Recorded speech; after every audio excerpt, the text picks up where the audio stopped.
Hey everyone, day 28 what এইটিনারেতে সবাইকে স্বাগত। আজ যেহেতু ছিল সোমবার, তো আমি তো সব নিরামিষই খাই। তো সকালবেলা বানিয়েছিলাম আটা, চালের গুঁড়ো আর গাজর ক্যাপসিকাম দিয়ে একটা চিলা মতন।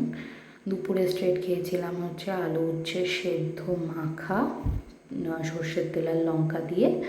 সাথে ছিল মুগ ডাল, যেটা আমি প্রত্যেক সোমবার করেই খাই। আর ছিল কালকে মা রান্না করেছিল পটল আলু পনির দিয়ে তরকারি। তো সেটা আমার জন্য রেখে দিয়েছিল, খেয়েছিলাম। দেন খেয়ে উঠে তো খেয়েছিলাম পেয়ারা। এটা সকালে পুজোতেও দিয়েছিল, তো সকালে খাওয়া হয়নি বলে আমি দুপুরে খাওয়ার পর খেয়েছি। দেন সোজা চলে এলাম রাতে। রাতে মা বলেছিল একটু কাঁকরোল খাবে, তো আমি কাঁকরোল আলু লঙ্কা আর তেল দিয়ে মেখেছিলাম। সাথে ছিল মুগ ডাল, আর তার সাথে ছিল দুপুরে যে তরকারিটা খেয়েছি সেটা।